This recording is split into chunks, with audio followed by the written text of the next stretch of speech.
आपका छमाही एग्जाम आ गया है। त्रैमासिक एग्जाम में आपने जो कुछ भी किया, आप अगर रियल में पढ़ रहे होगे तो अंदर से धक धक की आवाज़ आ रही होगी कि अब एग्ज़ाम आपके दरवाजे पे दस्तक दे चुका है और आपको डर लग रहा है कि 24, 25, 26 ही आपकी एग्ज़ाम डेट होने वाली है सितंबर में। इसके अलावा पढ़ाई कहाँ से करें? मन में सवाल उठ रहा है, पढ़ाई कहाँ से करें?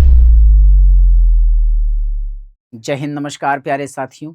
आपका छमाही एग्ज़ाम आ गया है। त्रैमासिक एग्ज़ाम में आपने जो कुछ भी किया, जितने भी नंबर आपने कमाए, उसी नंबर से आप संतुष्ट अगर हो जाएँगे, तो छमाही एग्ज़ाम में उससे कम नंबर आने वाला है। छमाही एग्ज़ाम में जो आपका रिज़ल्ट आएगा, अगर आप उससे संतुष्ट हो जाएँगे, तो सेंटअप में उससे कम नंबर आएँगे। और अगर आप सेंटअप में कम नंबर ले आते हैं और कोशिश करेंगे कि बोर्ड एग्ज़ाम में हम टॉप कर जाएँ, that is impossible for you. आपके लिए यह संभव नहीं होगा, क्योंकि वहाँ से सिर्फ़ आपको 1 से डेढ़ महीने का टाइम मिलता है और अगर आपका सिलेबस बोर्ड ने तय किया है पूरे 1 वर्ष का, तो उस 1 वर्ष की तैयारी आप 1 महीने में नहीं कर सकते। आप अगर रियल में पढ़ रहे होगे तो अंदर से धक-धक की आवाज़ आ रही होगी कि अब एग्ज़ाम आपके दरवाजे पे दस्तक दे चुका है और आपको डर लग रहा है। लेकिन डरने की कोई बात नहीं है, क्योंकि आपके साथ हम हैं, पूरा अरिविहान परिवार है, हमारी पूरी टीम आपके लिए ज़ोर-शोर से मेहनत कर रही है और ये मेहनत आप अगर थोड़ा-सा हमारा साथ देंगे तो रंग ला देगी और अगर आप ही ढीले पड़ जाएँ, तो कहा गया है शास्त्रों में, बहुत से लोगों ने कहा है कि ताली एक हाथ से नहीं बजती। आप और हम दोनों मिल के काम करेंगे, तब ताली बजेगी और तब मज़ा आएगा। आपका हाफ ईयरली का टाइम टेबल आ चुका है क्या? इसके बारे में, आपको कैसे पढ़ना है, इसके बारे में, आपका रूटीन क्या होना चाहिए, इसके बारे में और आपके हाफ ईयरली एग्ज़ाम का सिलेबस क्या होना चाहिए, इन सारी बातों पे मैं आज आपसे बात करने वाला हूँ। यहाँ पर लिखा हुआ है एग्ज़ाम कब होगा, पढ़ाई कहाँ से करें और सिलेबस क्या होगा, इसकी पूरी जानकारी मैं आपको देने वाला हूँ। तो एक बार सभी को राधे-राधे, जय हिंद, जय श्री राम, हर हर महादेव, वालेकुम अस्सलाम। जिन लोगों ने अभी तक लाइक नहीं किया है, लाइक करेंगे। हम बढ़ते हैं आगे की ओर और सबसे पहली चीज़ आप लोगों के सामने आ गई है कि एग्ज़ाम कब होगा। अगर आप अपने सीनियर से बात करेंगे, अपने बड़े भैया और बड़े दीदी लोग से बात करेंगे, तो उन्होंने बताना है कि हमारा एग्ज़ाम 24 सितंबर के स्टार्ट हुआ था। 24, 25 और 26। इसके पुराने भैया लोगों से पूछोगे, यानी जो लोग 2024 में एग्ज़ाम दिए होंगे, उनकी भी डेट लगभग यही थी। तो आप अपनी भी डेट मान के चलो कि 24, 25, 26 ही आपकी एग्ज़ाम डेट होने वाली है सितंबर महीने। इसके बाद 27 को आपका संडे पड़ने वाला है। अगर ये डेट नहीं हुई तो 28, 29 और 30 2 शेड्यूल आपको दे रहा हूँ। 24, 25, 26, 27 छोड़ करके 28, 29, 30 ये 3 दिन का आपका पेपर होगा और बिल्कुल यही पैटर्न होने वाला है कि सबसे पहले मातृभाषा, फिर दूसरी भाषा, फिर विज्ञान, फिर सामाजिक विज्ञान और गणित के साथ-साथ अंग्रेजी और 6 के 6 विषय आपके कवर हो जाएँगे। सर, एक तो टारगेट मिल गया कि सितंबर महीने के आखिरी सप्ताह में आपका एग्ज़ाम होना है। मन में सवाल आया कि अगर हमारी एग्ज़ाम डेट 24, 25 या 26 रही तो हमें टाइम टेबल मिल गया। अगर एग्ज़ाम डेट हमारी 28, 29 या 30 को होगी तो भी आपके पास टाइम टेबल है, यानी आप तैयार हो जाइए। सितंबर महीने के लास्ट सप्ताह में, लास्ट वीक में आपका एग्ज़ाम होना है। पक्का? आइए आगे बढ़ते हैं। दूसरी बात आपके सामने कि एग्ज़ाम की रूटीन क्या होगी? रूटीन मैंने आपको बता दिया कि सबसे पहले आपकी दोनों भाषाएँ होंगी, उसके बाद आपका विज्ञान होगा। विज्ञान वाले दिन ही आपका एसएसटी यानी कि सामाजिक विज्ञान का होगा। फिर लास्ट पेपर गणित का जाता है और उसके बाद आपका इंग्लिश होता है। 3 दिन दोनों पालियों में एग्ज़ाम होगा। पहली पाली, दूसरी पाली, पहली पाली, दूसरी पाली, पहली पाली, दूसरी पाली और इस प्रकार से 6 दिन में आपका एग्ज़ाम संपन्न होगा। यहाँ पर भाषा में आपको भाषा 1 और भाषा 2 जो कि एग्ज़ाम में आपने लिखना है, अभी तक आप पढ़ रहे हो, आपने रजिस्ट्रेशन फॉर्म में भरा है, वही भाषा आपको यहाँ एग्ज़ाम में देनी होगी। डन है? अब थोड़ा और आगे बढ़ जाते हैं। सिलेबस क्या होगा? अगर मैं पर्टिकुलर विज्ञान विषय को बताऊं तो आपके पास विज्ञान विषय में 3 सेगमेंट काम करते हैं, फिजिक्स का, केमिस्ट्री का और बायोलॉजी का।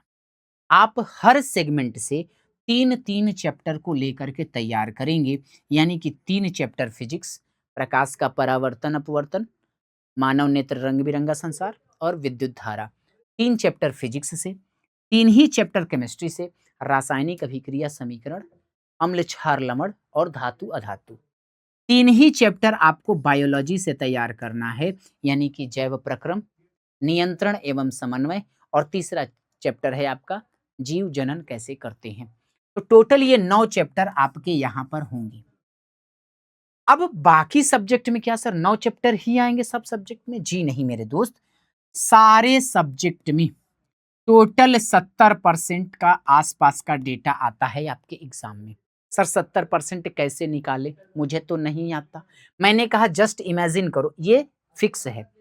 लेकिन मैंने अगर कहा कि जैसे 16 चैप्टर है किसी में, 16 चैप्टर किसी बुक में है, तो 16 का 70% ऐसे निकाल लो, यानी कि ये कट गया, 16 सत्ते कितना हो गया? 112, 112 और यहाँ पर दशमलव लगा, तो लगभग 11 चैप्टर के आसपास आपका 16 वाले सिलेबस में आएगा। अगर ये 20 होगा तो 20 गुणते 70/100, अगर ये 40 चैप्टर किसी में होगा तो 40 गुणते 70/100, तो लगभग ये डेटा आता है और उसके इर्द गिर्द एक आध चैप्टर कम आपसे पूछा जाएगा। तो इस प्रकार से आप हर सिलेबस को पहले आइडेंटिफाई कर लीजिए, निकाल लीजिए कि किसमें से कितना आ रहा है। गणित के लिए मैं बता दूं कि गणित विषय में आपका लगभग पूरी किताब से आता है, लगभग पूरी किताब से सवाल बनते हैं, इस बात को दिमाग में रखिएगा। और बाकी सब्जेक्ट में ऐसे ही 3-3 चैप्टर हर सेगमेंट में आने हैं आपके। हिंदी और इंग्लिश की बात कर लेते हैं तो ये पैटर्न आप फॉलो करके निकाल सकते हैं। अगर आप इस प्रकार से करोगे तो आपकी तैयारी बहुत बढ़िया होगी। पहले से ही तैयार करना शुरू कर दो। अभी भी आपके पास पूरे 1 महीने हैं और 1 महीने हम आपके साथ हैं। हमारी पूरी टीम आपके साथ है। यूट्यूब का दरवाज़ा आपके लिए खुला हुआ है। ठीक है? इसके अलावा पढ़ाई कहाँ से करें? मन में सवाल उठ रहा है, पढ़ाई कहाँ से करें? तो पढ़ाई करने के लिए जैसा कि मैंने आपको बता दिया कि हमारा नवोदय बैच आप लोगों के लिए लाइव चल रहा है। सर इस नवोदय बैच की फीस कितनी है? तो मैं आपको बता दूं, यह फीस मात्र और मात्र 51 रुपए है। पानी से भी सस्ती शिक्षा की बात होती है यहाँ पे, और इतनी सस्ती शिक्षा ना कोई अभी तक दे पाया है ना आगे दे पाएगा। इसमें क्या मिल रहा है आपको? कंप्लीट सिलेबस के लिए लाइव क्लास मिलेगी आपको, टॉपर के नोट्स मिलेंगे आपको, डीपीपी मिलेगी डेली और उसका एक्सप्लेनेशन भी मिलेगा अगली क्लास में। आपको कंप्लीट डाउट सॉल्विंग मिलेगी। मन में कोई भी सवाल आएगा, ऐप में ऐसा फीचर है कि आप उसको आस्क बटन पे क्लिक करके सवाल पूछ सकते हो। टॉपर का आपको गाइडेंस प्रोवाइड कराएंगे हम, किस प्रकार से वो टॉपर बने जिससे अगली बार आप टॉपर बन सके। इंपॉर्टेंट क्वेश्चंस कौन कौन से हैं जो एग्जाम में आएंगे, इन सारी बातों के लिए आपको मात्र और मात्र फीस देनी है 51 रुपए में। मैं तो ये कहता हूं कि ये कोई फीस नहीं है, ये एक गुरु दक्षिणा है। और इस दक्षिणा को आप दे करके नवोदय बैच के साथ जुड़ जाइए और अपनी तैयारी को एक अच्छी दिशा प्रोवाइड करिए। ठीक है? मन में सवाल आया सर इसके अलावा और क्या करें? तो नवोदय बैच तो आपको ज्वाइन करना ही है। इसके अलावा आपको यूट्यूब पे भी क्लासेस करनी है, क्योंकि जो यूट्यूब पे क्लासेस होती हैं वो फ्री ऑफ कॉस्ट होती हैं।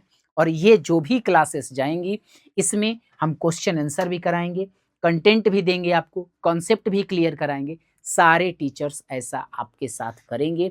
मैं, मेरी पूरी टीम आपके पूरे सपोर्ट के लिए खड़ी है। बस अब आपको रेडी हो जाना है। डन है? तो अब मन में आ रहा होगा सर यूट्यूब चैनल का नाम आप डालिएगा 9th-10th परिविहान बिहार बोर्ड आ जाएगा, ज्वाइन कर लीजिएगा और फिर हम लोग क्लास के अंदर मिलेंगे। तो इतना सारा सेगमेंट मैंने आपको बता दिया और आपके अंदर जो उठने वाला डर था उस डर को हमने समाप्त करने का प्रयास किया। फिलहाल आपके सामने मैं कहूँगा धन्यवाद, थैंक यू वेरी मच। मिलते हैं क्लास के अंदर, तब तक के लिए दीजिएगा इजाज़त। जय हिंद, नमस्कार।